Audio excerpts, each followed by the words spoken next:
So with no further delays, I would like to welcome in the name of CEAUP and also in the name of the International Master Students in African Studies, the Portuguese section, of course, Mário Novelli. Professor Mário Novelli is a professor in the Political Economic of Education at the University of Sussex. Drawing on tools of critical political economy, his work explores the relationship between education systems and armed conflict, the relationship between education and the process of globalization, learning and knowledge production in trade unions, social movements, and civil society organization. He is also a co-editor of the journal Globalization Society Education, a personal note, one of my favorite journals, and also is president of the British Association of Comparative and International Education. He is a member of the board of the trustees of War on Want, and also active trade unionist and international solidarity activist. Thanks, Mario, for accepting our invitation. As I told you, we have here in the room and also online students from the International Master in African Studies, but also the National Master Studies. I have with me Miguel. We have to go there, Miguel, because the camera is there. Miguel is teaching the class on international development, and also I'll post here Nelly Polonia. Me too. Thank you for your presence. She is the head of within the portal with the national and the international master in African studies, and also we are here some of the students. So. Mario, again, thanks so much for being with us. It will be a real pleasure hearing you talking about laboratories of learning, social movement learning, knowledge production in times of conflict, crisis, and authoritarianism. Thanks a lot for being with us. Okay, thank you very much. Can everybody hear me?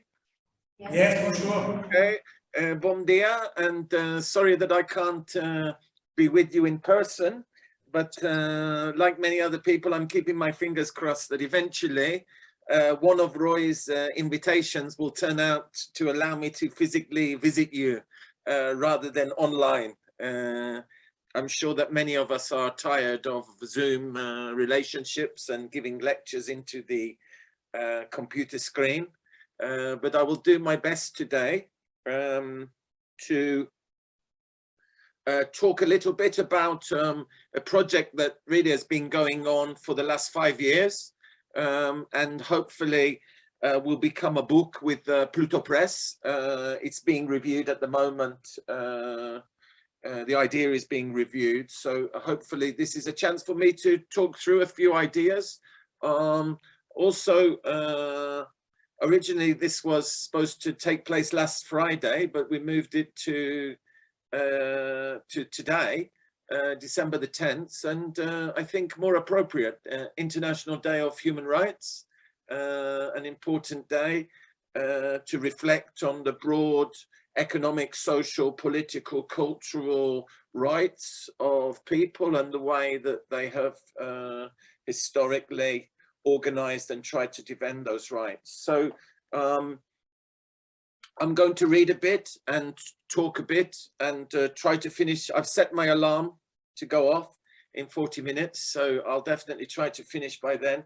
And hopefully we can open up to some questions. So thanks very much for being here, and hopefully we can have a good discussion. So just to begin, really, I think that I want to kind of locate this in recognition that this is a difficult time, a complex time for progressive politics. We live in a period of reaction where what Jamie Peck calls a kind of zombie neoliberalism continues to walk around the world, brain dead, bereft of ideas, but still present. A post 9/11 imperialism that has become more aggressive, interventionist and brutal, not only around the world, but also against its own internal others increasing internal securitization taking place in many parts of the world, where democracy is retreating in the face of rising authoritarianism and weakening its historic links to capitalism, and where the planet itself is in an existential crisis, and where previous leftist advances are in retreat, and there are only a few small pockets of hope visible. And then in 2019, a global pandemic hits us, which has crushed the hopes of many for economic upturns, killed millions of people. The virus itself, despite initially being fated as a class, color, gender, and geography blind, has both directly and indirectly impacted the most vulnerable, exacerbated already huge social and economic inequalities, and amplified global debt.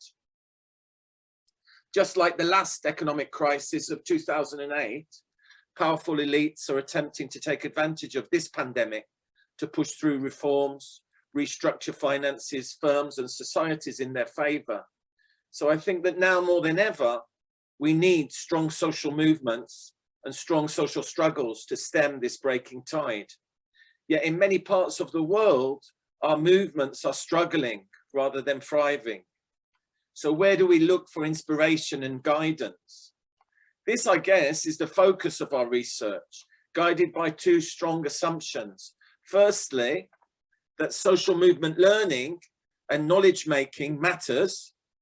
And secondly, that it's in the global south where the contradictions of global capitalism are the sharpest, where the most interesting innovations in learning and knowledge making are occurring.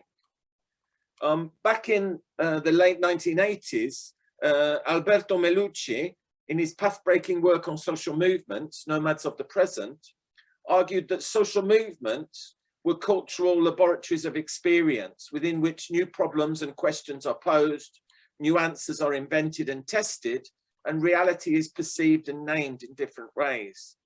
And our research has drawn inspiration from this insight and extended this to explore the ways that social movements are themselves often incredibly productive laboratories of learning, producing radical new insights and ways of understanding how the world works, the tools to change it, and the visions for alternative ways of being and living.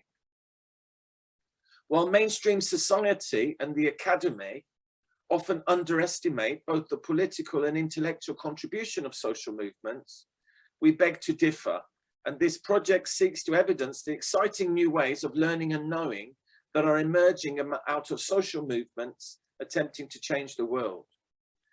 The research locates itself firmly within the broader project of the epistemologies of the South, articulated by your very own Boaventura de Sousa Santos, with the global South serving as a metaphor for all those left out of the benefits of contemporary colonialist, capitalist, racist, and patriarchal world, regardless of their geographical location.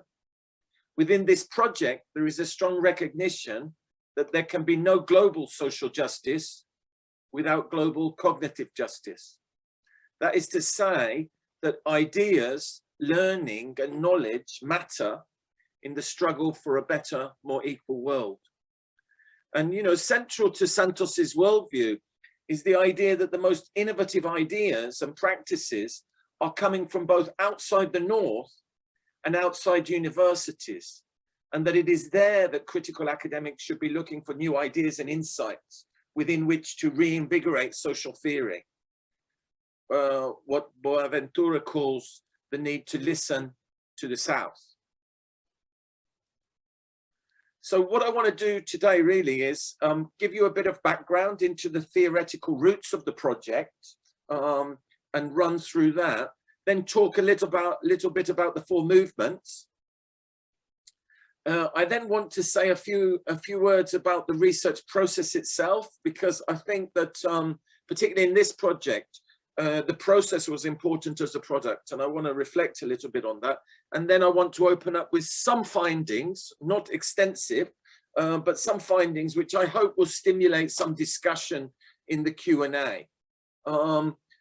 So going down to the kind of theory, While social movement research has its intellectual roots in the foundational work of 19th century thinkers such as Marx, Weber, Durkheim, who provided us with broad theories for understanding social change, as a body of work, social movement research really emerged in the US and in Europe in the 1950s. The functionalist-inspired resource mobilization theory became a dominant strand that focused on movement organizations, resources and opportunities. People like Tilley, Tarot, McAdam. Resource mobilization theorists were often criticized for their overly structural approach and a tendency to extract the struggles of social movements from their broader analysis of the socioeconomic context. And they also tended to arrive at levels of abstraction and generalization, which often produce reductive or simplified theory. New social movement theory really emerged from Europe in the 60s to challenge that view and the inadequacy of more broadly mainstream structural approaches, both functionalist and Marxist, and essentially started to argue that we couldn't slot everything into traditional class analysis of the earlier theories, and started to raise issues around different social movements such as peace movements, women's movements, and a range of other movements that seem to be linked to identity. New social movement theories tended to have a concern for questions around why new social actors were emerging, and took into account cultural factors such as the construction of collective identities and lifestyles. Some strands sought to analyze motivation, experiences, and communication networks of individual activists in social movements. And Milucci, I think, has done some interesting work in this. And I think that such theories can be useful in helping us to grasp the internal dynamics and the diverse characteristics of social movements.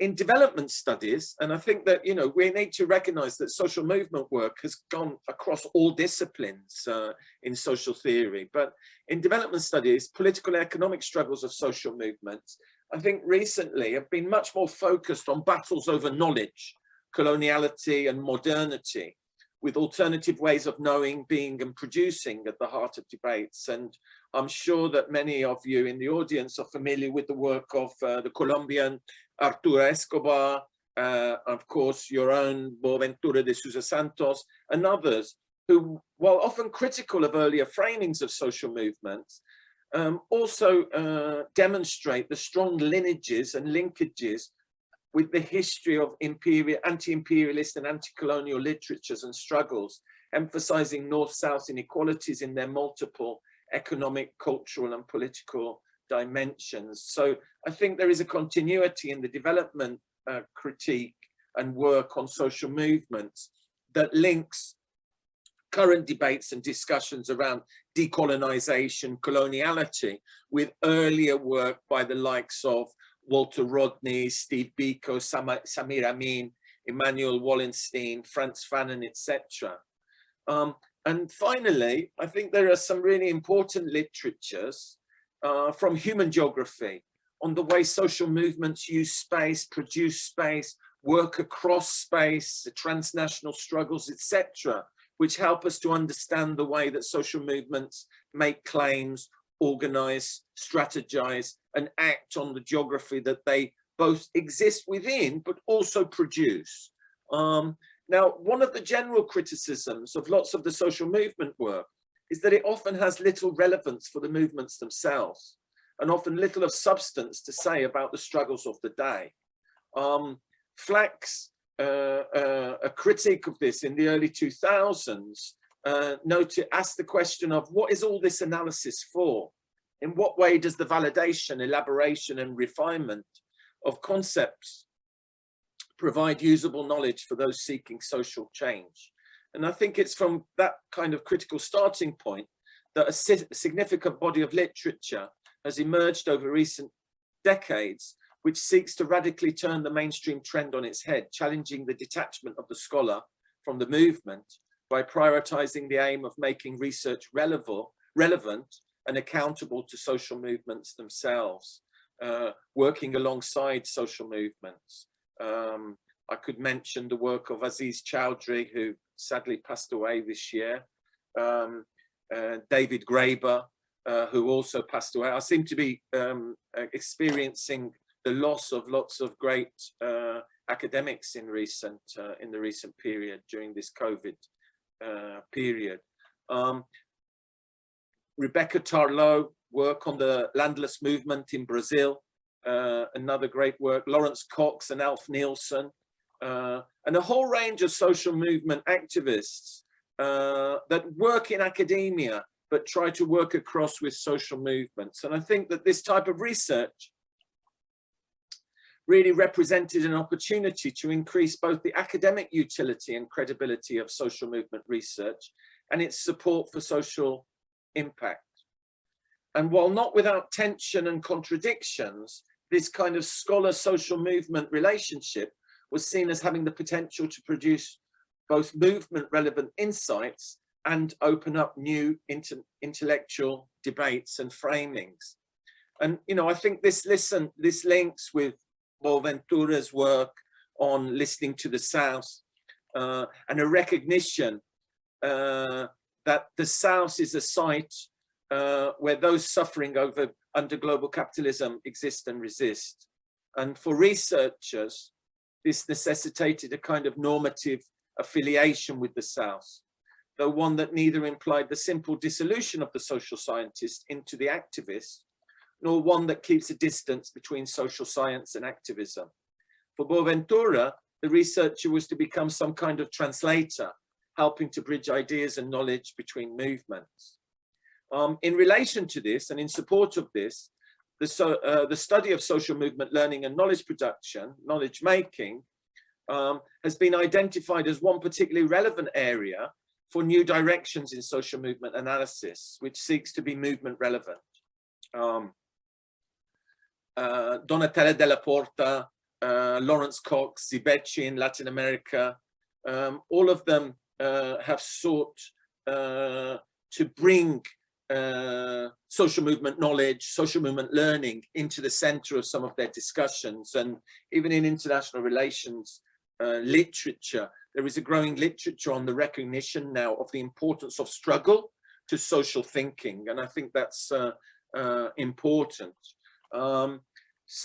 Moving on a bit to thinking about this kind of social movement idea and knowledge making, I think that social movement knowledge and learning have become key to the historical evolution of social scientific thought, even if it's sometimes not recognized.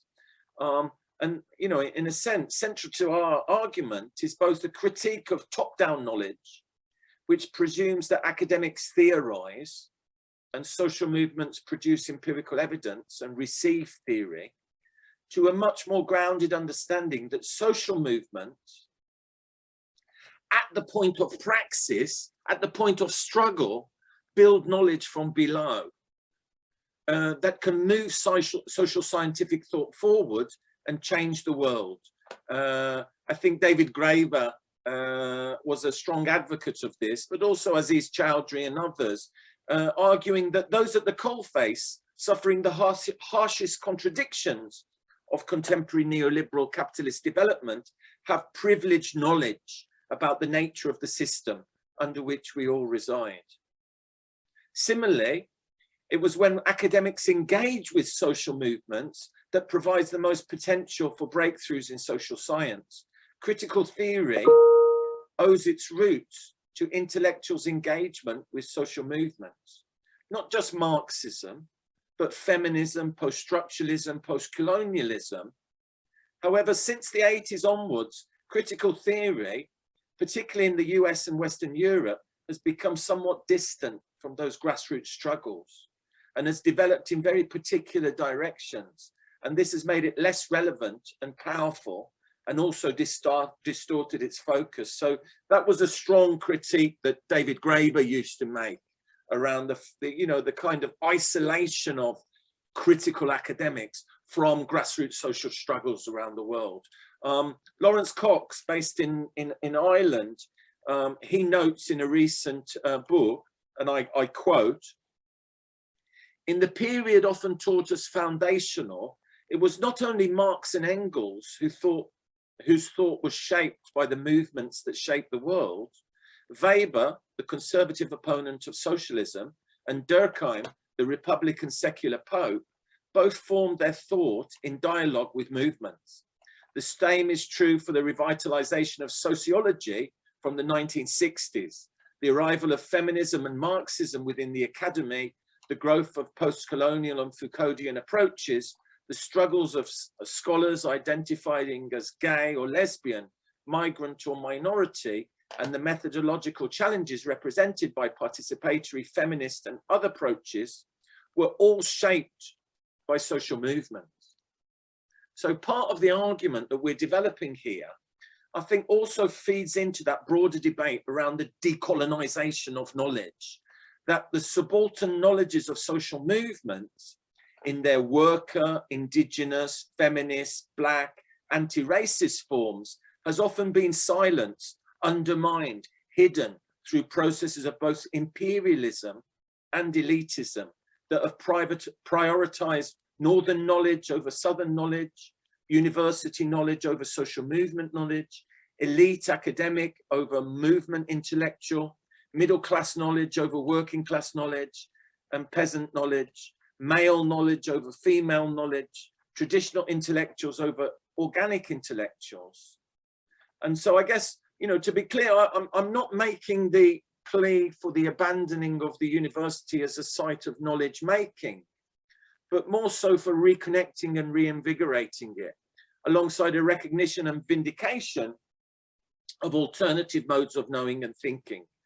I think that, you know, this again links with Boaventura's work on this call for a kind of ecology of knowledge as a challenge to the process of what he calls epistemicide, that is impoverishing our capacity to see, think, and move beyond our highly unequal and brutal world. So knowledge in that sense takes on a particular importance, I think, in the pursuit of social justice and social transformation.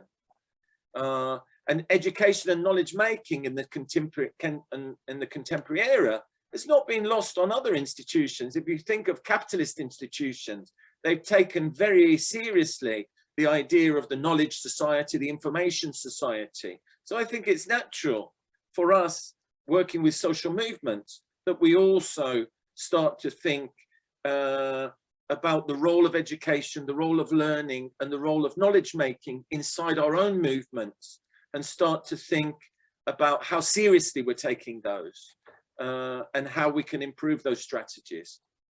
In social movement studies, there has been little focus on this knowledge and education process. However, more recently, there has been a renewal of an interest from a range of sources, both in mainstream social movement studies, Donatella Della Porta as one, but also from radical education sections. An increased recognition on the importance of knowledge within social movements. And I quote Della Porta, who defines this as the set of practices that foster the coordination of disconnected local and highly personal experiences and rationalities within a shared cognitive system, able to provide movements and their supporters with a common orientation for making claims and acting collectively to produce social, political, and cultural changes. And, you know, I think above there is, you know, there is some glances backwards to Gramsci's philosophy of praxis and Gramsci's kind of distinction between common sense, which reflected hegemonic knowledge, and good sense, which he argued emerged from the people's own analysis derived from the everyday. And, you know, Gramsci himself had strong focus and work on popular education, workers' education.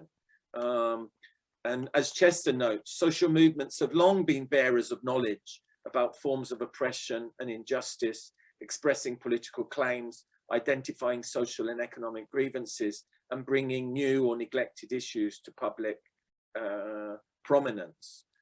Casa Cortez, back in 2008, talks about this type of knowledge as kind of being embedded and embodied through lived place-based experience, offering different kinds of answers than more abstract knowledge, situated and embodied rather than supposedly neutral and distant.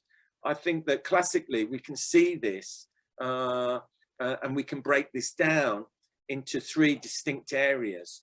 First of all, we often see movements providing a thematic critique. You know? They make a critique about how can we understand the oppression we're suffering. This might be specific. Why are people being pushed off their land? Why are people losing their jobs? To more macro societal, you know, such as critique of capitalism, feudalism, etc. Secondly, and emergent from the first, movements often develop a strategic critique. They ask the question, how can we challenge the oppression that we're facing? And this takes place both in terms of the modes of resistance. Think about this in terms of strikes, protests, occupations, media engagement, but also in terms of institutional forms. The Revolutionary Party, the centralized, democratically centralized party, the umbrella organization, the Popular Front, the United Front, the trade union, the affinity group, you know, different ways that we could organize both the institutional form and the strategic way. And finally, the third thing that many movements develop is a kind of alternative vision. What is the vision? What is our alternative to the problem posed? And again, this might be thematic in terms of a solution to social housing, a solution to a strike, or societal, the vision of a new society, a post-communist, post-nationalist, post-capitalist society. In summary, what the above is suggesting is that social movements produce knowledge on the nature of the system, the strategies, forms, and tactics to transform it, and defend the space once taken, and finally develop visions of what it might be replaced with. So in three words, we could talk of critique, resistance, and alternatives. And according to Cox, because academic top-down knowledge has become increasingly separated from movements, it has been much less able to address and explore resistance and alternatives and focus too much on critique, but a critique that is often divorced from the practical struggles of movements on the ground and therefore less useful. So I think that kind of our challenge, I think, is to try to bring those trilogy back together, to reunite and bolster the understanding of the relationship between critique, resistance, and alternatives in order to build real viable solutions. And as Gramsci himself noted, every revolution has been preceded by an intense labor of criticism. And within this process, Gramsci talked of the important role of organic intellectuals committed to an alternative counter-hegemonic project.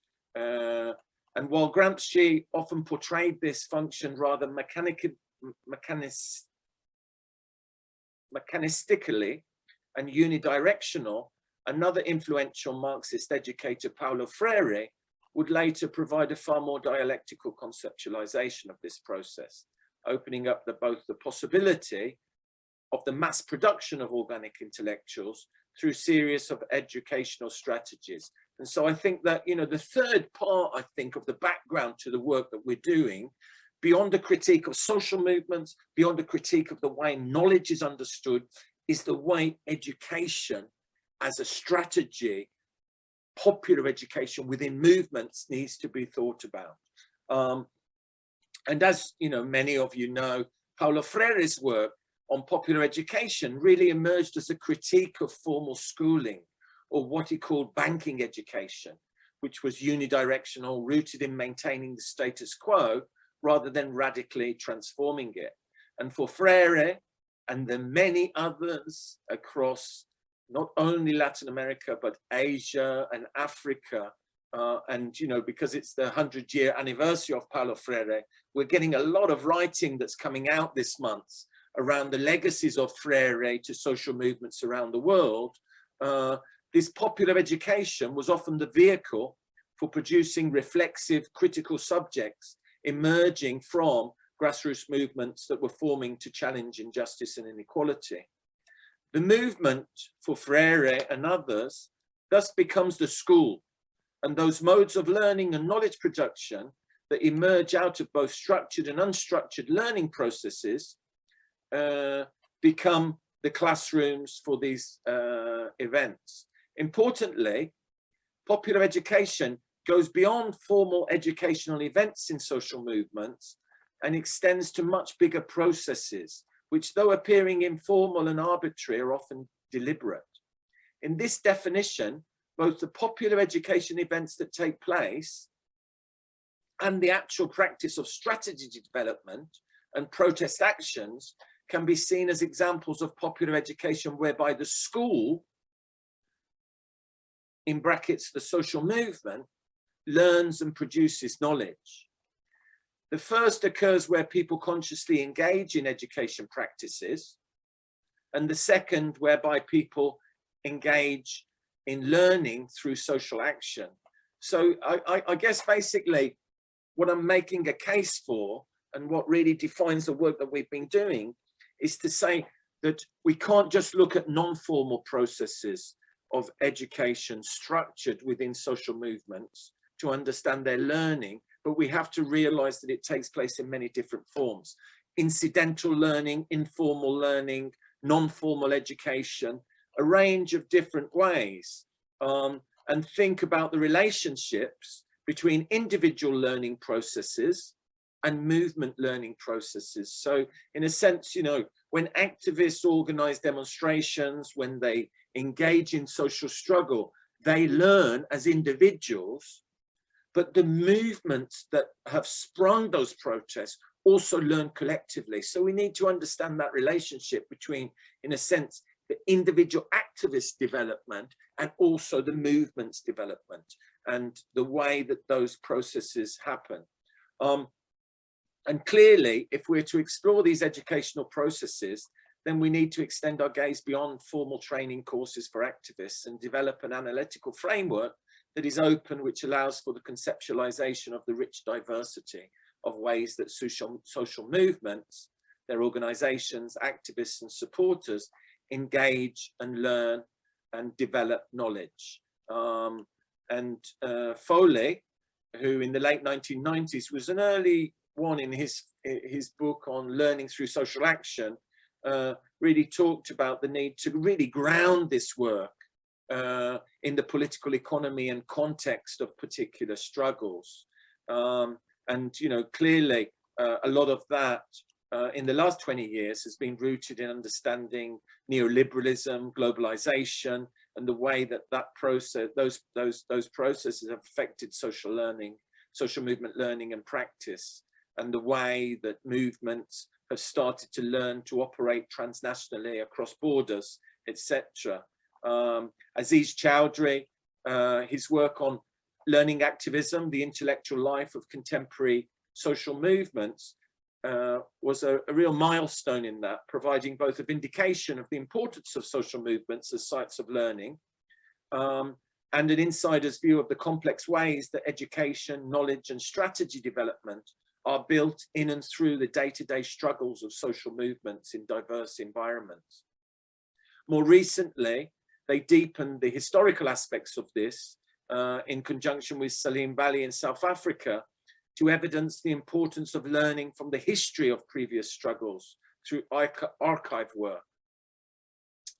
Becky Terlo, work on the landless movement in Brazil, I think really has helped us to understand the relationship between education and social movement development and how to start to weave different literatures together. She talks about how the Freire-inspired critical pedagogy literature is often really strong on the cognitive dimensions of agency, so radical pedagogy, this kind of thing, but often lacks the capacity to theorize the relationship between the individual and the social movement. And similarly, she's critiqued the social movement literature for being strong on exploring the political opportunities and structures that movements are faced with, but much more weaker on explaining the way individual agency and the micro scale of everyday practice is linked to more meso and macro scale processes. So basically what she argues for is that, and I quote, critical pedagogues need to develop more organizational thinking, and social movement scholars need a more pedagogical focus. And I guess that, you know, the challenge is to bring those two dimensions together. And, you know, that's part of the work that we're trying to do in this research, is really to try to understand that.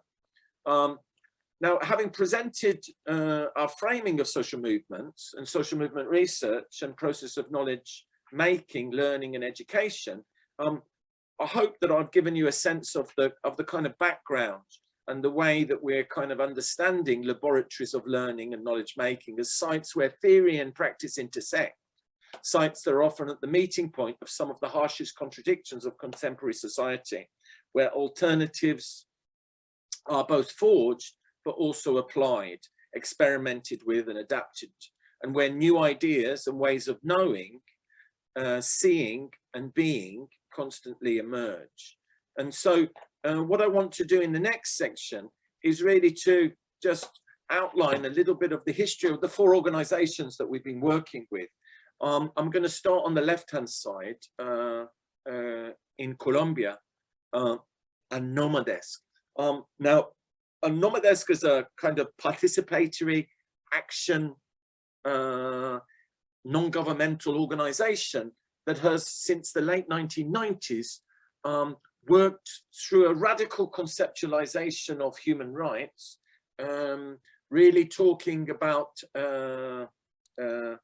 the rights of people to resist, and has tried to bring together a range of different movements in the southwest of Colombia that have been struggling against different types of injustices. And through initially a diploma in human rights, and later through the Intercultural University of the Peoples, they have attempted to bring together Black movements, indigenous movements, women's movements, the labor movement, landless peasants, together in pedagogical spaces to share their struggles, to analyze the context and the history, and to work together. And although there is a strong pedagogical approach to that movement, there has also been a very strong accompanying sense. As a human rights organization, it accompanies the marches, the struggles, and has really been central to what has been seen in the southwest of Colombia over the last decade of a massive collective uprising of a range of different social movements that prior to this often worked separately. And for those of you that have followed what's been going on in Colombia, it's no coincidence that Cali, where Nomadesk is based, was the epicenter of recent struggles in Colombia over the last year. And many of the movements that Nomadesk works with were at the heart of that popular struggle. The second movement on the right-hand side of the picture, Halkların Demokratik Kongresi, the People's Democratic Congress, emerged in 2011 in Turkey. And not dissimilar to Nomadesk, its objective was to create a reverse image of Turkey. Turkey, an ethno-nationalist state rooted in a very particular understanding of national identity, was contrasted by the People's Democratic Congress with a plurality of identities. They drew together Kurds, a range of different ethnic minorities, the revolutionary left, women's movements, and a range of diverse groupings under a broad Congress approach. In 2012, they created their own political party, the HDP, which managed to gain nearly 25% of the vote in the first elections that it stood in. So this is a movement, national, that's had a really strong effect in really galvanizing and inspiring a range of citizens across the country with a plural, democratic, open, and very diverse vision of the future of society, which recognizes not the monolithic cultural identity of Turkey, but its plural Mesopotamian roots of diversity. And as it's developed, in a sense, its success has also become its biggest challenge. Many of its leaders now are imprisoned. Many of its activists are in exile or imprisoned. And particularly since 2016, Turkey has seen the most brutal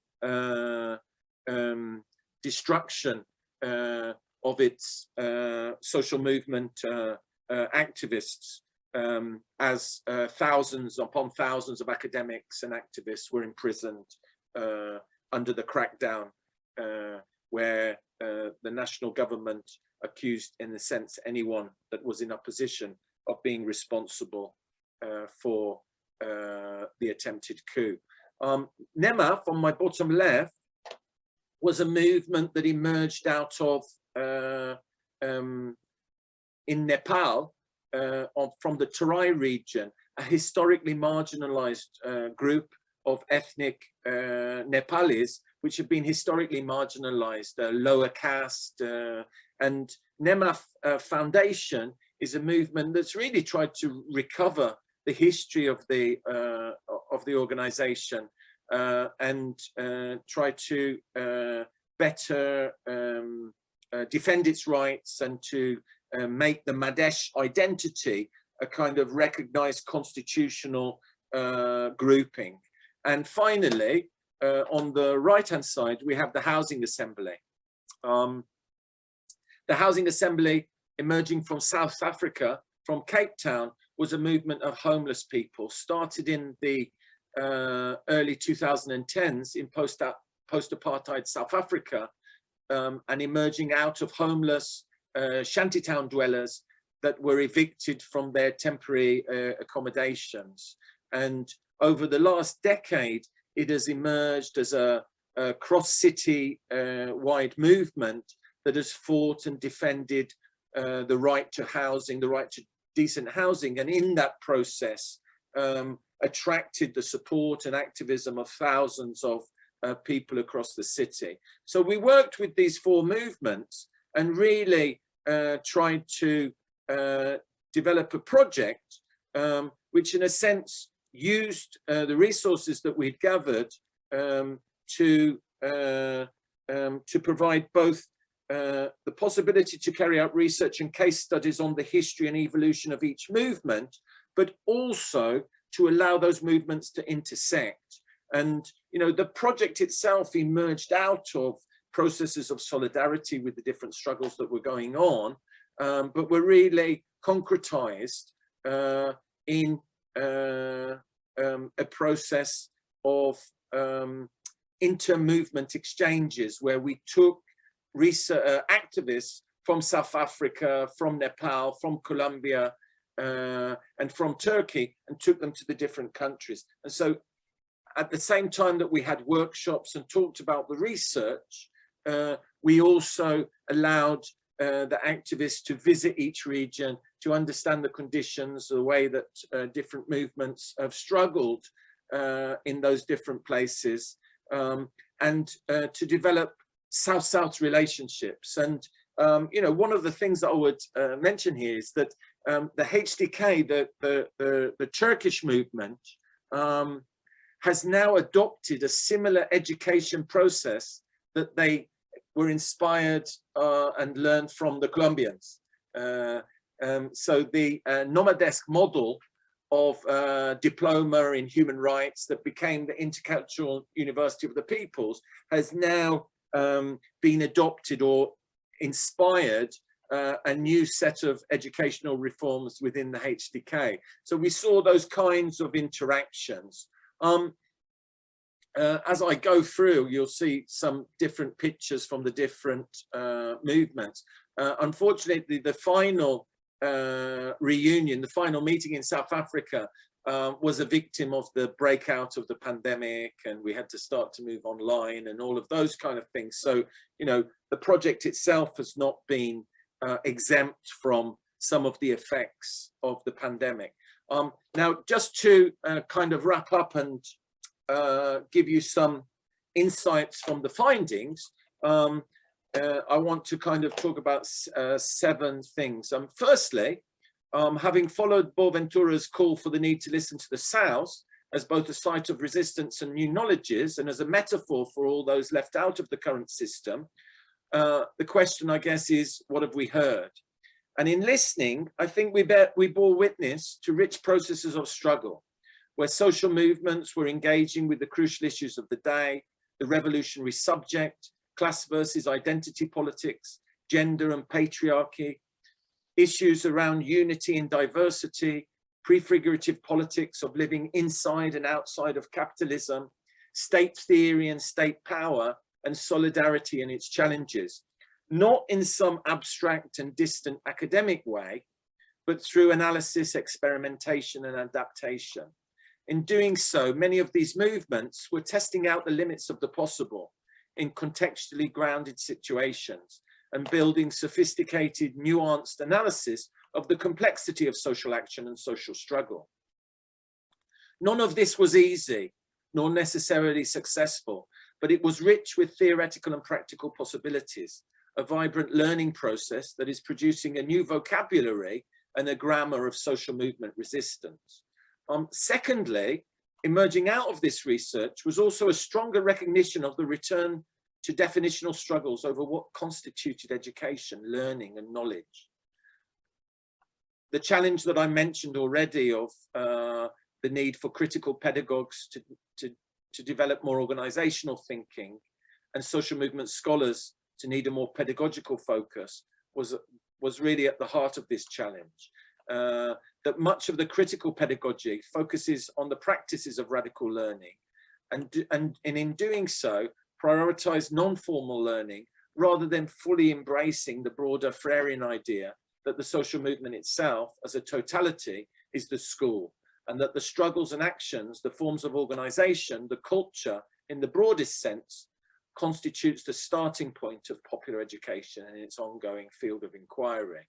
Our research has clearly evidenced that while we can learn a great deal from exploring the process of non-formal education, and the diploma and the intercultural university that I mentioned from Colombia is a rich example of that, we really need to link it together with a broader exploration of the way activists and social movements themselves develop knowledge across the span of their activities and delve deeper into those diverse spaces.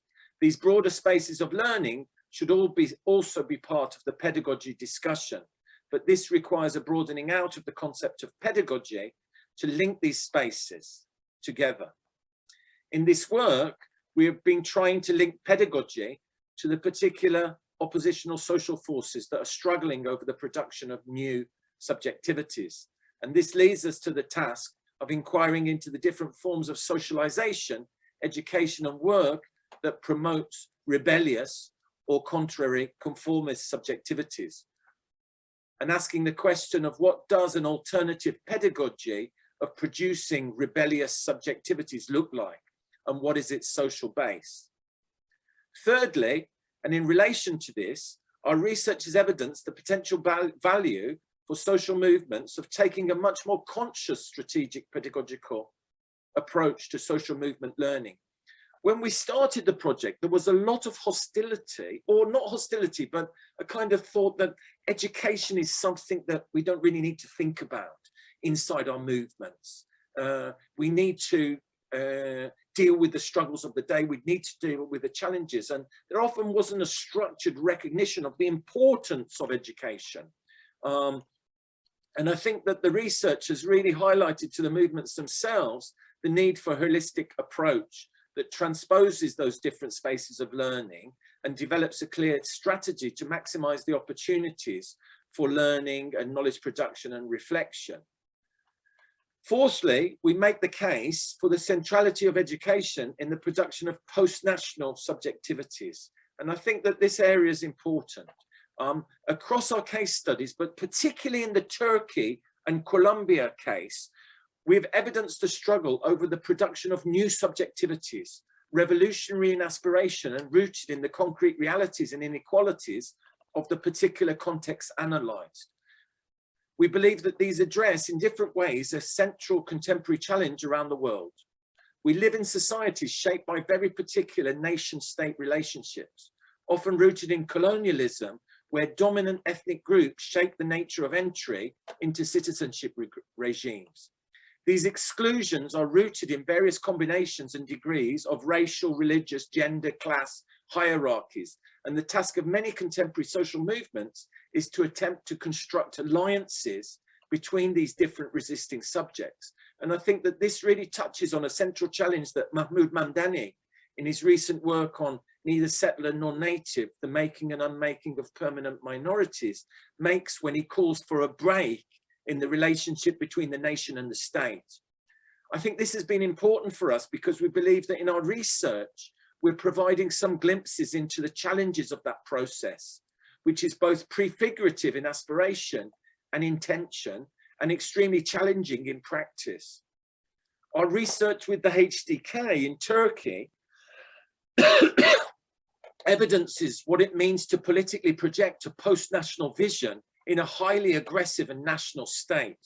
It goes beyond the slogan of unity and diversity to really showing what it means to bring together divergent oppressed groups. In part, it's about recognition and respect, but it's also about recognizing historic injustices, unequal capacities, and the need for the space for historically marginalized communities to work out their positions and stances. It's also about ensuring the different oppressed groups feel included in decision-making. Similarly, in Colombia, we found this subject of the victim as a very, counterinstinctively agential figure. In Nomades, the struggle over the production of new inclusive political subjectivities, one of them was the victim. In that process, victims of state crimes and human rights violations were reconceptualized as actors with agency. The concept of victim and movimiento de víctimas, which in Colombia is a very strong process, has cut across gender, race, ethnic lines and provides a collective and unifying framing for many Colombians that have suffered from state repression. Fifthly, whilst the struggle for diversity, inclusion and representation in social movements is an ethical position aimed at redressing historical processes of marginalization, it's so much more than that. The process of bringing diverse groups together starts the process of redressing the epistemicide that has dominated social theory and social movements. Working towards an ecology of knowledges is radically transforming some of these movements, changing both the means and the ends of their struggles. So I think what I'm saying is that these movements that are inclusive, it's not just that it's good that they're inclusive, but by being inclusive, by engaging with the diversity, they're starting to produce new ideas. They're starting to read the world and see their histories in very different ways.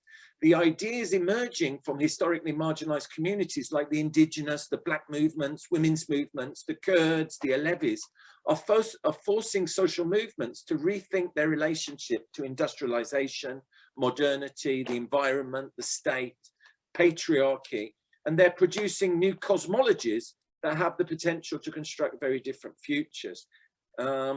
Sixthly, we argue that there is no magic bullet for social change, that we can learn a great deal from these movements, but that research is not about the discovery of some magic formula for radical struggle. More so, it's about understanding the opportunities, decisions, movement processes are taken in particular times and particular places and have unintended and intended outcomes. As is clear from the Turkey case, these contexts also change, and the post-coup change has really crushed many of the possibilities of open political engagement. Finally, we make the case for more collaboration between academics and social movements to break the impasse that we find ourselves in. Working with, for, and alongside social movements is firstly an ethical position. It is centered on the idea of breaking down subject objects of research and also putting into practice the idea of nothing about us without us. It kind of challenges this extractive notion of research that we go in, we extract information, and rather working with movements to co-produce knowledge. This is a messy and challenging process, but can bring rich rewards, both in terms of strengthening the effects of research for movements and in sharpening and strengthening research insights. Working through radical theory, radical ideas with social movements through praxis has the potential to bridge divides, enrich social movement action and university campuses, and support the development of both better theory and better practice. I hope that our work as translators can also help to bridge not only theory and practice, but also diverse movement spaces, sharing experiences, strategies and knowledges, and translating different languages between the four movements, recognizing the rich ecologies of knowledge that exist between social movements and universities. Building and strengthening links provides a productive route forward for both social theory and societal renewal, a form of intellectual commoning that can help build the future in the present, a prefigurative future rooted in dialogue, dignity, joy, reciprocity, equality and solidarity, values that are needed now more than ever. Thank you.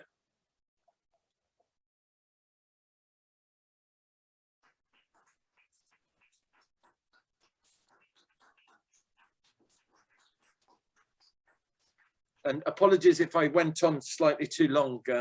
That's not at all, Mario. you know, this challenge of talking to a black screen.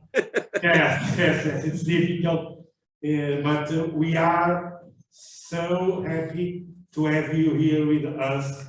We were trying to get you from last year, but finally we got you here. It's really, really, really a pleasure. And I would very much like to begin negotiating you coming to Oporto in person. Yeah. So that is the first challenge, okay? If Professor Amelia agrees with me, of course. I'm just going. Sorry, Mario, this is a part of our invitation as a center. This invitation within the master. Thank you. So two invitations already. So next, this bringing these subjects into into university, in this case into Oporto University. It's something amazing for us, discussing these thematics here in our university. And this is only possible because in these two master courses, we don't look at Africa as something detached of the rest of the world. So it's very interesting to have you here also for that. And it's possible also because the dean of these two courses always pushes me forward in this approach, also linking university with social movements. So thank you very much for being here. And Rui da Silva, it's of course our connection point, but I'm following your work and I'm very interested in your work. We have a guest also here from our Cooperation for Development Agency, Antonio Torres. It's our guest here today also. So it's interesting to have here Antonio Torres also. I'm sure that something about global learning, global citizenship learning could be discussed also in this session. But For now, I'm not going to speak anymore, and I'm going to ask our students, including Professor Melia and Antonio Torres, if they want to ask you something. Thank you very much, Mario Nobel. It was a pleasure. A pleasure. Just a quick note: if the participants online want to pose a question, please on the chat put an X or something, and then on the end of the students asking questions, we'll open the room to online. People are watching online. So back to you guys. Yeah. They have read the parts of your work, so I'm sure that they are ready to ask you the questions. Good, good. Hi, I don't know if you can hear me. Yes. Yes. Theoretically, this device we have 10 meters. Okay. Theoretically, it will reach. So let's see. Hi, my name is Giselle. I'm from Italy, and I'm part of the AMS program. It was really, your intervention was really interesting. We got the chance to see your research, and it's a topic that I'm really invested in. And I have like a commentary / question that I want to ask. Before you talked about the isolation of critical academia to like in regard to grassroots movements. And I don't know if this is like a generalized experience, but I noticed in my country, in Italy, that this sort of isolation is also visible within the left wing or like socialist party, or kind of like getting sort of a egalitarian stance, and are really detached from the people who would benefit from having those spaces of representations and kind of action.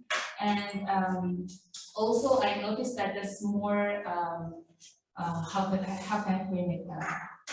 That social media activism is taking much more like space, and is including much more discourses around topics that are really relevant, that are even the ones we talked about it are also dealt in your research.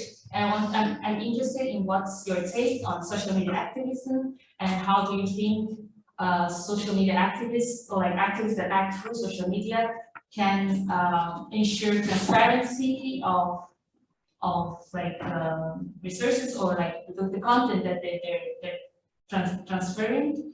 And if you think that it's a tool, like it's a benefiting tool, or if there's more threats than benefits to this sort of channel.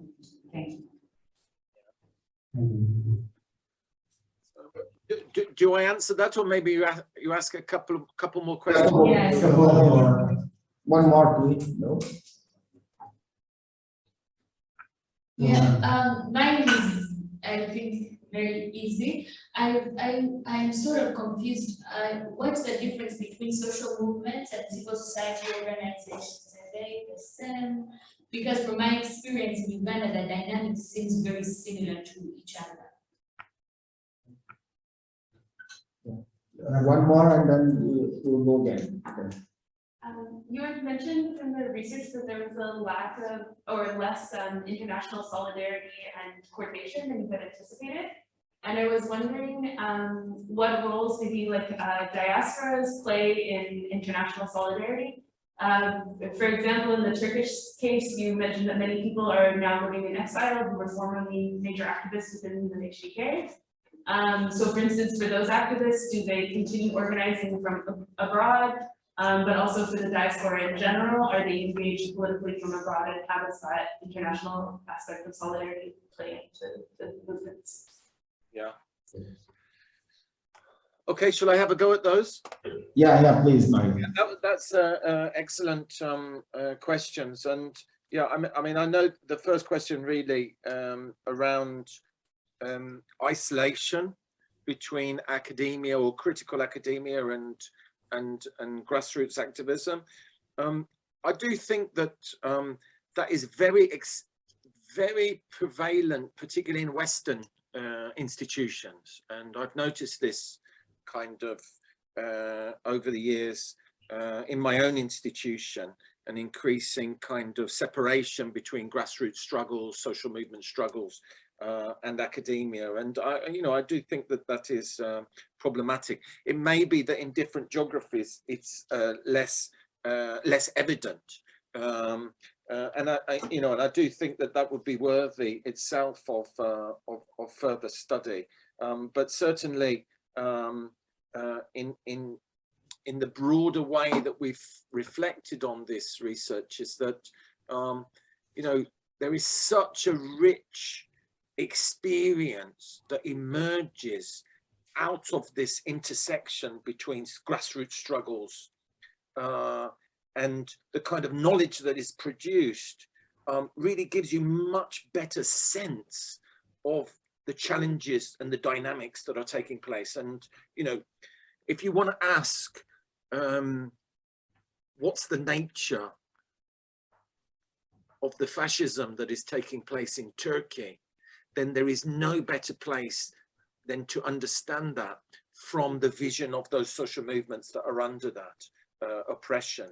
And in a sense, that links up with, this question of social media activism, because Turkish prisons are currently full of people in prison for tweeting out oppositional tweets and messages on Facebook and other dimensions, as the Turkish state has cracked down on all opposition. But more generally, I think that there's something about getting really into that interface between struggle, the state social movement struggle, that produces really interesting and vibrant possibilities for theorizing. And you're probably right that there is also a disconnect between political parties of the left and these grassroots struggles. And we had an experience in the UK through the left, Jeremy Corbyn and others taking over, where the intersection between social movements and the political party moved together. That relationship now has been really smashed and displaced, and it's back to these very mainstream parties that are very disconnected. Now, more generally, on the question of social media activism, it came back as a repertoire of all of those movements that we talked about. Social media is clearly being used as a mechanism, as I would say, one arm of the armory of a social movement. A social media strategy has been developed, and in that sense, I think it's useful. But I think during the COVID period, we had lots of discussions with the movements about what was going on, and they really felt that there was no substitution for being on the streets, organizing in communities, and that's when the state begins to notice them, that armchair activism, in a sense, cyber activism, was insufficient in itself, though necessary as a part of the broader strategy of social movements. The second question around what's the difference between social movements and civil society? I guess civil society more generally is seen as that space outside of economy and the state where organizations operate. And, Gramsci had this idea of civil society being both a bourgeois space and a grassroots space, and there were battles that went on in there. So I guess civil society could also be business organizations organizing. It could be elite organizations organizing, rather than just grassroots movements. So social movements are kind of a part of civil society, a component of civil society, but civil society is much broader. But, this is also a messy field, because,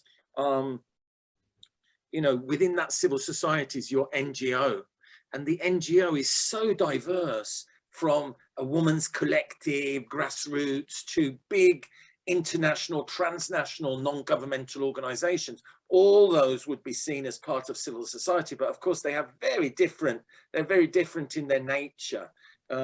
So there is a kind of sense that simple question that you posed is not as simple as we would necessarily hope. And the third question, which I also think is really important, is this question of diaspora. And clearly, particularly in those countries that are affected by violent conflict, diasporas are often huge because of the migration processes that accompany internal civil conflicts. And, you know, I myself have been involved for the last 20 years in the UK, working with Colombian diaspora in this country. And, you know, my partner is Turkish and has been engaging with the Turkish and Kurdish communities in the UK. And you're absolutely correct that increasingly these organizations are becoming very important, even electorally, because many of these communities also have the right to vote in their country. And so they're both targeted politically, but also active politically and involved in a range of fundraising, awareness, and, you know, particularly as you mentioned, in Turkey. I have a picture at the end of the PowerPoint, which was a picture of our research team. And I was looking at that today, just before I started the presentation. 3 of the Turkey people that are in that photo are now in exile. So over the last 3 years, they've had to leave because they've been charged with sedition, dissent. So there is really a sense of this kind of transnational nature of the political struggle going on in Turkey, precisely because of its brutality. And Colombia also has suffered a lot from that. I'm happy to take any more questions. So maybe we'll go to Jose Milton. I don't know if you want to ask Jose your question to Mario. You can. You have to activate your sound now. Are you able to? Yeah. Okay, you're on now. Okay. Good morning. My name is Milton, and I'm grateful for the rich contribution that you has brought to us.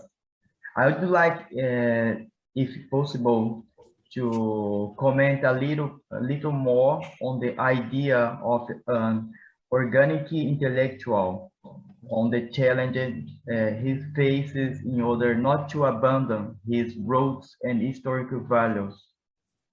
I don't know if you understand. Yeah. Yeah, I think, you know, again, this kind of organic intellectual come from the Gramscian argument. Yes. You know, and I'll tell you a little of the history of my own experience with this Nomadesk organization in Colombia, where in the late 1990s, I was a teacher in Colombia, and I joined a trade union there that was undergoing some struggles against privatization. And the leader of that union was a sewage worker. And he organized the water, electricity, telecommunications sections of the union to resist privatization, eventually, first of all, becoming the leader of the union, and becoming elected to Congress, then elected to Senate, and now he's one of the top 2 leaders of the left movement in Colombia, and probably will be a co-presidential candidate. And I've talked a lot with him about, you know, how do you hold on to the roots as you organize, you develop, and, you know, some of these things. And I guess that is also part of the strength of those movements, to hold these leaders to account, these organic intellectuals that emerge. And of course, there is tension, because once you enter into certain political levels, you can also get lost in the milieu of that. No, democratic systems or parliamentary systems are very capable of taking in people and turning them out the other direction, as we know. But certainly the person I'm referring to, Alexander Lopez Maya, a Colombian organic intellectual, is one of those that's managed to continue to hold on to that relationship, strong relationship with movements. Whenever there are social struggles, he's always in the middle of those. And so, you know, he's been he has like 4 or 5 bodyguards because there have been so many assassination attempts against him. Of course, there are the opposite cases, and many of them in many of these countries. And I think one of the other things about the organic intellectual, which we came up a lot in the research, is that you know, the way activists are is that they're people that do. They're people that think, but they're also people that do, but they're often people that don't write. So the question we often said is, how do we capture the knowledge, the tacit knowledge that exists inside of these movement leaders? You know, it's almost like a political sixth sense. And we were interviewing them and trying to document their histories as part of that process. But we realized that much of that kind of organic intellectual leadership is almost like kind of embodied in their own brains, the history. They live and breathe that history of struggle. And it's not easy to make that codified. So I don't know if you know the work of Polanyi, not Polanyi, the political theorist, but I think Polanyi brother, who wrote around this difference between tacit and codified knowledge. And a lot of the tacit knowledge is this kind of knowledge that can't be transferred into curriculum, can't be transferred so directly. And I think that that's also a challenge with these organic intellectuals, is how do you pass on to new generations the knowledge that has been, that you've accrued, which is part of this whole popular education thing. We want to produce more organic intellectuals. We want to improve. We don't want 1 or 2, particularly in these violent contexts where the danger is they get assassinated or imprisoned, but we want to create many. And how do you develop that? How do you do it? But again, I think strong ties with movements and relationships and accountability is the way to maintain both the learning process, but also the relationship and responsibility, so that leaders don't become divorced from their movements. Okay. I don't know whether I answered the question. Maybe you have an answer better than me. Thank you so much. Thank you, Mario. Can you take 2 more questions? Yeah, I'm free. I don't have any rush. 3, actually. So yeah, that's 4. Fine. Whoa, no, 4 more questions. It's okay. Yeah, you can start, Rose. I think it was the first one. All right, thank you so much. I had a good time reading about your research, and I also have a reflective point. And the first point for me is about the failure of social movements. And you spoke about the fact that there's really no social movement that is a failure, especially you made mention of the 1968 movement that was kind of a failure, but was really a success, and because of the so many processes that later brought other movements at the end. So I want to ask, you mentioned that there is a social movement have a sort of strategy or format for producing knowledge, which is more like critics, resistance, and alternative. And you mentioned that in the critic part, there's usually a thematic focus.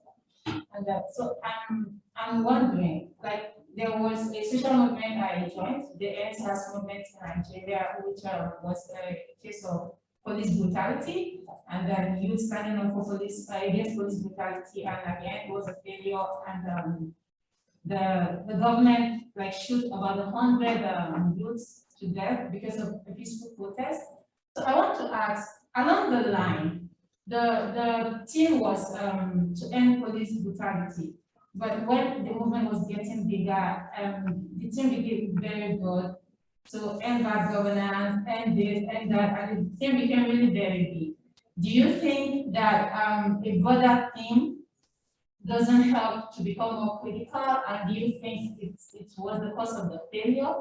And then talking about that as well, I want to ask, since the social movement have a strategic way of forming knowledge, in the way they use critique and resistance and alternative.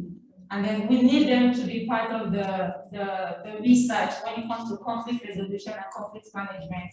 Do you think that there should be a new method, you know, or maybe some sort of middle ground between researchers and social movement actors in a way that the knowledge can be used? And if you think maybe there should be a new method of producing knowledge, think so, do you recommend a way of making social justice knowledge making process more acceptable for the contemporary knowledge production system so that we can benefit from the knowledge from the two fields? I struggle to understand fully the question. I don't know if other people online are like me, that I couldn't hear very well. I'm sorry, Elizabeth, I call you Rose, I'm so sorry. You can come near the mic, please. Yeah, that would be good. I'm sorry, I'll just make it brief. So I was saying that you mentioned that knowledge for the social justice, for the social movement is different. You know, you mentioned three elements. You said critique, resistance, and alternatives. Yeah.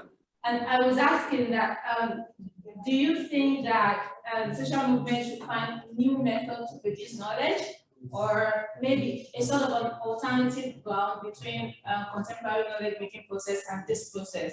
Because their input is very important in conflict resolution and management. So do you think there should be a new way of making the knowledge? And if you think so, I was saying that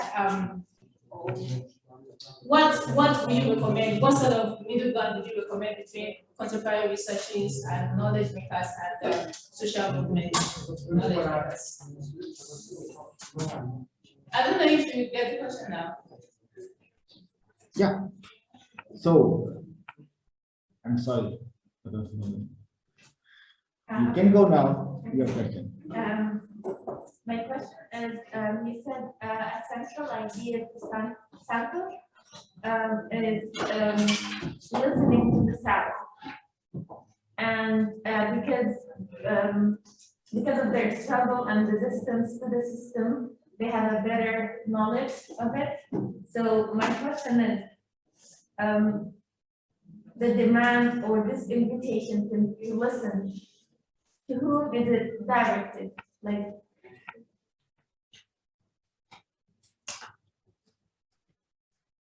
Can you say that last part again? okay, so this invitation or demand to listen to the South, to whom it is directed? Okay. Yeah. And another one. Yeah. You can go. My question is already been answered. But we can reinforce. Oh, okay. I wanted to know, like, on the levels of knowledge making. I wanted to know if the process is this. I mean, is it the process or is it the characteristics of all social movements? And if it's a process, like, is it this? I mean, like the case in most social movements that they critique, resist, or find alternative, or like there are some social movements which are like in the maybe first level, like developing. Sort of. And So the last one. in my context, NGOs, IGOs have been presented as forces for social change, but from the conversation we are having, I sort of feel like they could be part of the problem. In your opinion, are they part of the problem or are they not? If they are, how? If they aren't, how? Excellent question to end.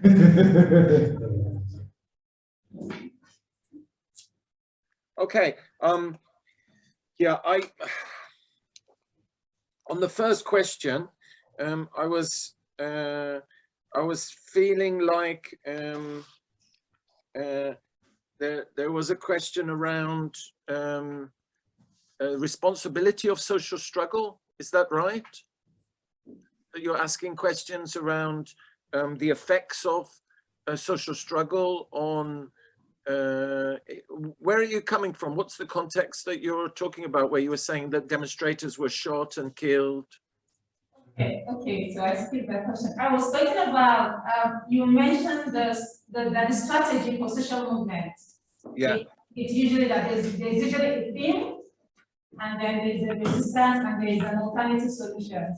Yeah. So I'm saying that in a social movement that moves beyond one thing, like it's, for instance, you have social movement that say all we want to do is end hunger now. That action works. So in a social movement that started with one thing, And because it was getting moved to so many things at once, I could not concentrate on that one thing. Do you think that could lead to failure of such movement? I was just curious as to why it failed. So that was why I asked that question. Yeah, no, that's interesting. And, you know, if we think about what social theory does or what research tries to do, it tries to reduce complexity. No, that's what essentially I think all social research is trying to do, is to reduce complexity and try to break it down. And these things around, you know, kind of developing a critique, developing a strategy and developing a vision, I guess are those things that we kind of found existed across all movements. No? But of course, the history of different movements and different practices is one of experimentation. And in different places and in different times, movements are more or less successful, I think, in their activities. And, you know, I was thinking about, you know, this issue of having an objective and then mobilizing on the streets and then being mown down and having your supporters killed by the state. You know, does that reflect a bad strategy, or, you know, what is that about? And you know, we had this very intense discussion in Turkey, because the success of that movement that we were talking about, the HDK, took place during a period where there were negotiations between armed actors. There were negotiations between the PKK, which was the Kurdish armed movement, and the government. And during that time, during that peace process, there were spaces in society that allowed for discussion. There were public meetings were able to take place and people could come together. So the strategy of the HDK was emerged out of that, where they started to organize and raise issues that had never been discussed in Turkey before because of the authoritarian nature of the state. Talk about diversity, talk about language, talk about a range of things. And as a result of that, they began to grow and expand. And so the strategy was really successful.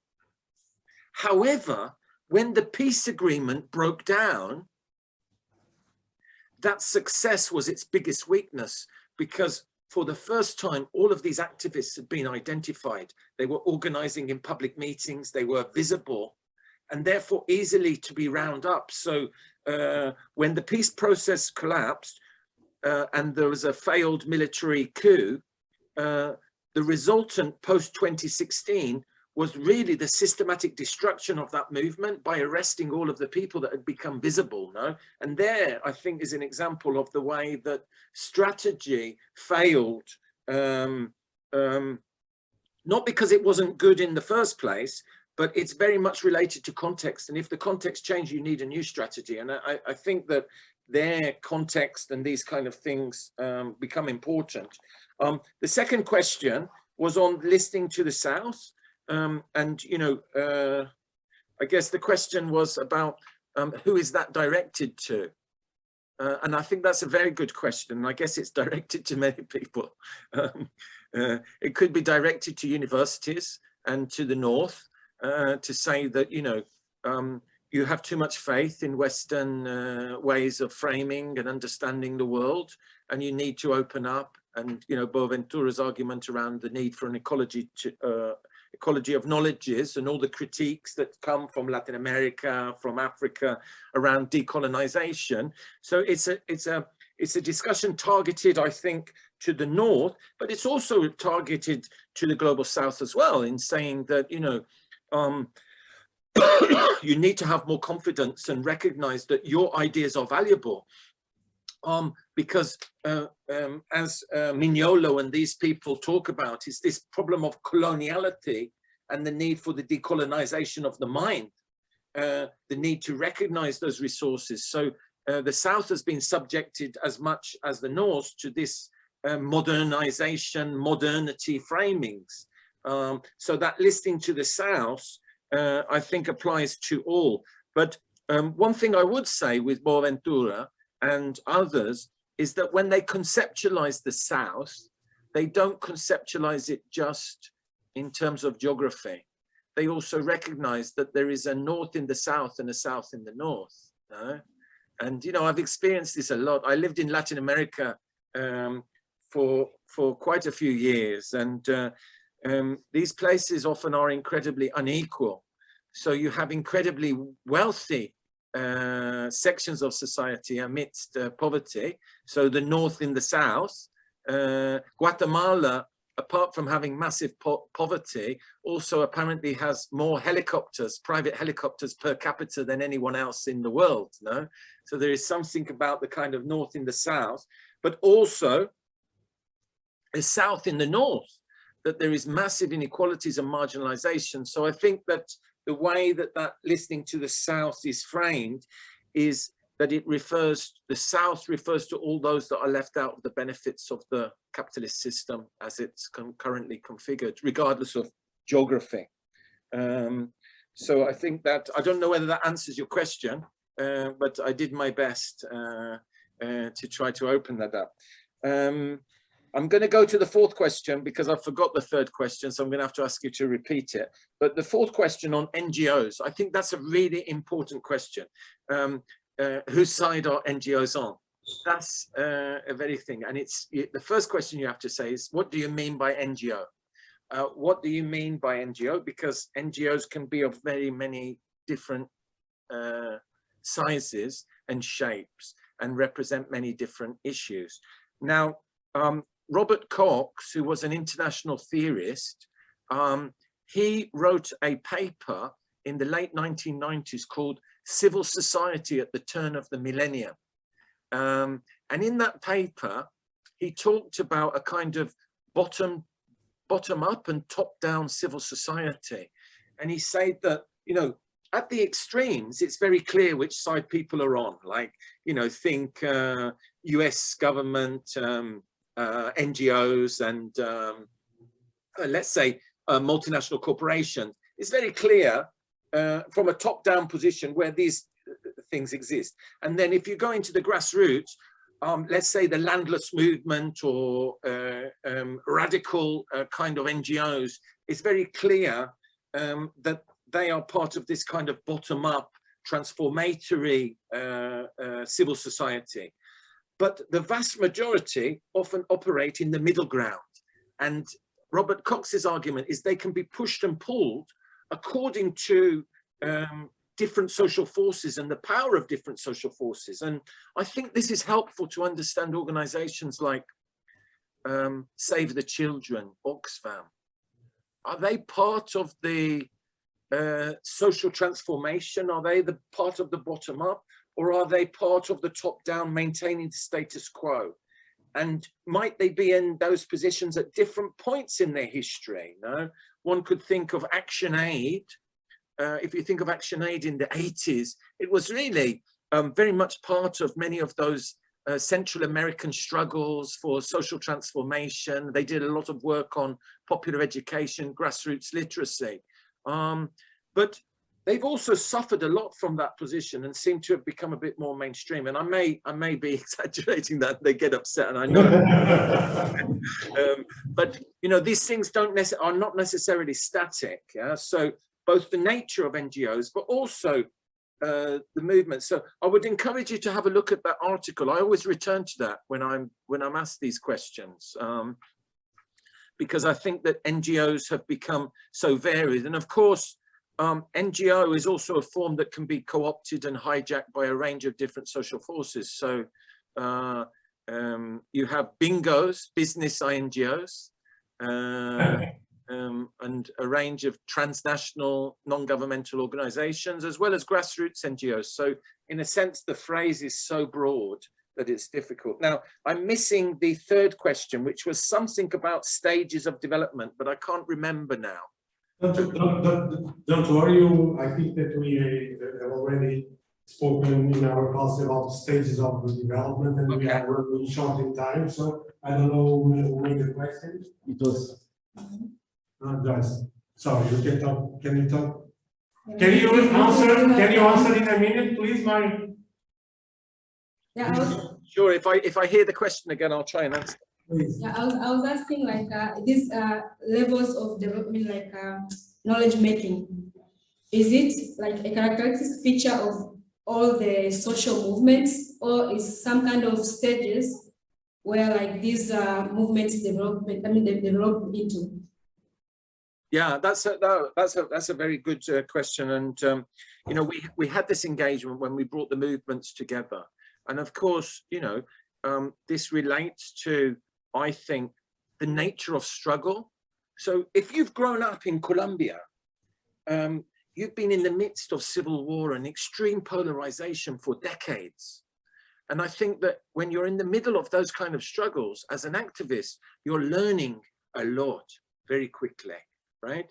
In other places, maybe the geography, the nature of the struggle, maybe means that those processes of learning are less intense. But there are also issues around the history and the longevity of the movements themselves, no? So some movements are decades old and they have a long history of development of their thought, whereas other movements emerge and they are only a few years old. Now, of course, that doesn't mean that they don't carry learning from other movements, no? So in a sense, the HDK, the Turkish movement that I was talking about, although it was born in 2011, it drew in a whole range of other movements that of course had their own histories and had their own struggles, and they bring that into the debate, no? So in a sense, I guess I'm saying that of course there are different levels of development of thinking. They're based on geography, they're based on the history of the movement, they're based on the components, but that studying and trying to understand the development of those movements, I think, is really rich. And I think that different continents and different regions have different capacities. I mean, I'm always amazed when I go to Latin America, the capacity of pedagogy, the way that they talk about pedagogy in the movements is much more sophisticated, maybe the kind of Freirean legacy there, than it seems to me of the way that the Turkey, for example, talked about that. So, you know, in a sense, the different movements have different specializations as well. So it's nice to bring them together to share those things, because you could see the learning that was taking place. So, Mario, thank you. Thank you very much for being here with us. It was really a pleasure. I'm just going only to ask if Professor Amelia wants to ask something or to address you some words. Not to ask, because I think the questions were rich enough to enlighten us more than you have told us in your talk. I just want to thank you, and also to Louis and to Miguel to make the contact. And obviously, this is the second cohort of at least two more cohorts, and we will be pleased to have you here for a workshop and to work with the students in a deeper way, and clearly putting also this African focus and African studies in a more global, comparative, interactive way of analysis, which is for us paramount. And these dialogues, north-south, south-south, are really extremely important for us. So just thank you, and looking at the students, I'm sure I'm thanking also on their behalf, but you can express yourself. Just thank you, Professor, about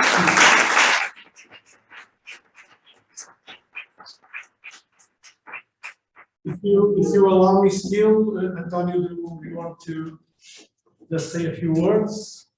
Yeah, just to also to thank to Professor Mario Novelli, and to say that I'm working in the Portuguese Development Agency, but my background is on civil society and development education. So I know very well the linkages between education and social movements, and the importance of education on social movements. And also I know I don't know if I can say quite well the singing of Professor Sousa Santos, Boaventura Sousa Santos. So, and if I may, I would recommend a paper from Professor Boaventura. The title is Between Prospero and Caliban, and it's quite a good paper. And the paper shows that the difference and the border between the oppressor and the oppressed is more complex than we think at the first view. So there are Calibans all over the world and prosperous all over the world. So it's a very good paper. It is also translated in English, and you know, and I think it's a good. And of course, it's written on the basis of the Tempest of Shakespeare. So it's very interesting to read and to absorb and a good basis to our work. So thank you very much. Thank you very much. Thank you, Mario. Thank you very much. I hope we'll keep in touch. We'll ask you for a short list of bibliography, including this one that Antonio Toros already mentioned. If you need us, we are here also. Okay? Yeah, thank you very much, and enjoy your day. Take care. Thanks very much. Bye. Thank you very much. Thank you, Mario. Thank you. Bye.